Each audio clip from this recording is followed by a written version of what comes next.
arrested si Panaligan noong 2024 sa isang ribbon-cutting ceremony ng Stronghold Insurance sa Mindoro. Ang problema kasi dito, yung mga insurer din, may somehow connect sila sa iba't ibang politiko. That's the point there. Now, mamaya magbasa tayo ng comments ng mga tao na parang hindi nila nagigets kung bakit importante itong bagay na to.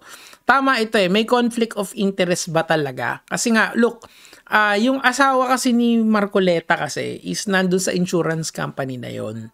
Okay, ibig sabihin, kung board member siya doon, may stock options siya doon or may percentage sila sa kabuuan ng kita, di ba? So, ang point dito, of course, what you cannot do directly, you cannot do indirectly. Indirectly, may connect pa rin yung mga asawa ng politiko doon sa mga kontraktor ng gobyerno. That's the point there. Kaya, ang tinatanong ng bilyonaryo dito, baka may conflict of interest. Pero of course, baka kasi, bibigyan mo kasi sila ng benefit of the doubt or in legal sense, yung tinatawag nating presumption of regularity. Baka kasi yung insurance, sinasabi nila na kinukuha namin itong mga diskaya kasi matituno naman to. Pero the evidence say otherwise kasi nga nalaman natin kay Senator Panfilo Lacson na ghost project halos yung mga ginawa ng diskaya dito sa Cagayan de Oro. Anyway, tuloy na natin. Kung saan nag-expand ang kanilang branch. Matatanda ang nagtalo na noon sina Lacson at Marcoleta hinggil sa Diskaya couple na iminungkahi ni Marcoleta na isa ilalim sa Witness Protection Program. Hindi ito pinirmahan ng DOJ at ng Senate President. Yan loaded pala yung question na yan ni Senator Lacson kasi if you will trace it, insurer pala yung asawa ni Marcoleta doon sa mga diskaya, 'di ba? Isa siya sa mga insurer, 'di ba? Kasi pag sumabit ang mga diskaya dito, halimbawa siningil sila ng gobyerno na ayusin mo 'to. Ang first line of defense ng mga diskaya is gamitin yung insurer nila. 'Di ba? Hindi pinapaulit sa amin ng gobyerno 'to ginawa namin ng mabuti 'to 'di ba? So magkakaroon na naman ng back and forth diyan. 'Di ba? So that's why the insurer is important dito. Okay, so magbasa naman tayo ng mga taong hindi nakakaintindi ng issue, 'di ba? Kasi I know it's so indirect, hindi siya directly related, pero indirectly related siya. Yun nga 'yon, 'di ba? Kasi pag naningil ang gobyerno, ang una nilang tatamaan is yung mga insurer ng tawag dito, ng diskaya. Okay, so wala namang issue ang insurance diyan. Mali, 'di ba? Mali 'yon kasi nga pag naningil ang gobyerno, insurance company ang unang lalapitan ng diskaya. Okay, wag niyong ibahin ang main issue, ang maraming bag ng perang tinanggap si Saldico at Romualdez. Well, that's another topic. Okay, kasi nga it seems like the problem is systemic sa lahat ng steps nitong government project, parang merong politikong nakasahod. Gets nyo? That's why it's very systemic Sobrang widespread niya kasi mula maliit hanggang pataas, ang daming nagnanakaw. It seems like, okay? Hindi ko sinasabing nagnanakaw itong insurance company nung asawa ni Marcoleta. Ang sinasabi ko lang, there are cracks in the argument. Ganun na lang natin ilagay. Kasi, again, i-encourage ko kayo to keep an open mind.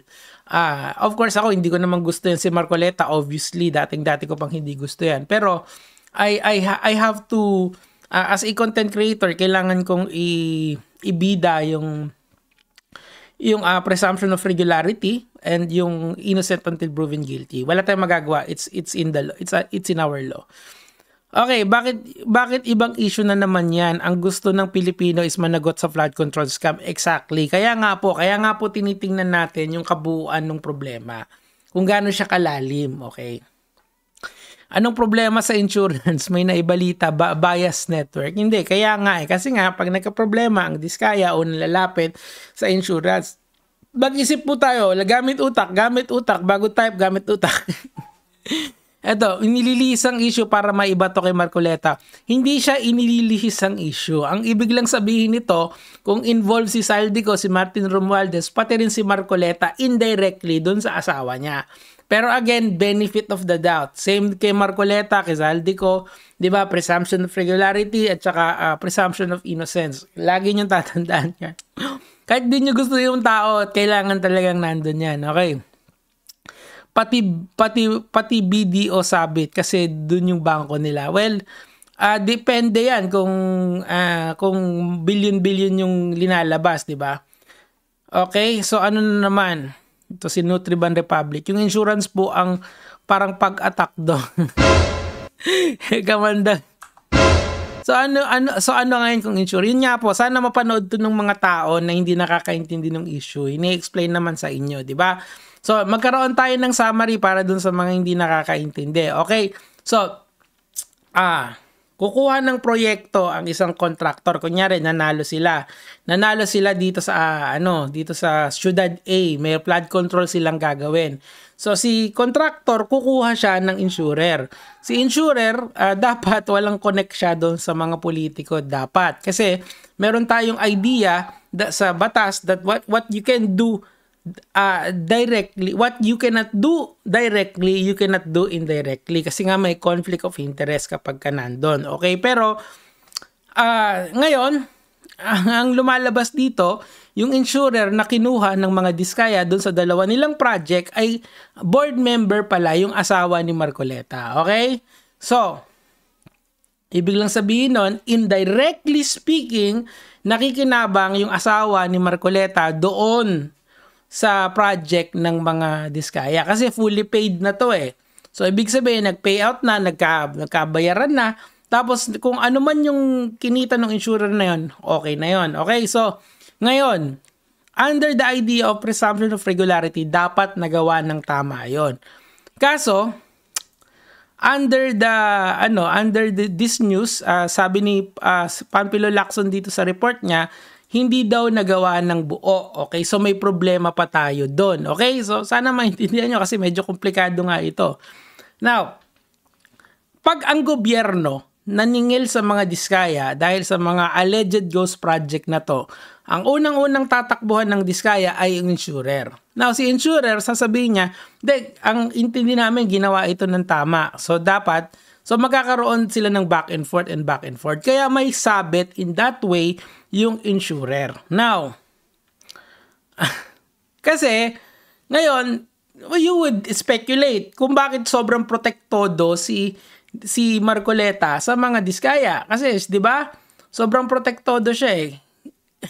Kasi nga, pag naningil ng gobyerno, ang sisingilin yung insurance company nung asawa niya. Or yung kung saan member yung asawa niya, di ba? Or pwede rin naman kasi or pwede nila sabihin, hindi, kasi kasi tinakot yung mga diskaya, kaya nagbigay na lang. So, baka ganon, hindi natin alam. Pakinggan natin si Marcoleta at yung sagot niya pagdating siguro kasi meron naman siyang platform kung saan nagsasalita siya lagi. Pero ako, in my opinion, everyone is innocent until proven guilty at may presumption of regularity tayo. Malay mo, in good faith talaga yung strong insurance na yun. But I don't know. Ako, aligaga lang ako rito. Nabuhayan lang ako. Anyway, yun lang naman po yung para sa atin today. Bukas na lang po, mga lord.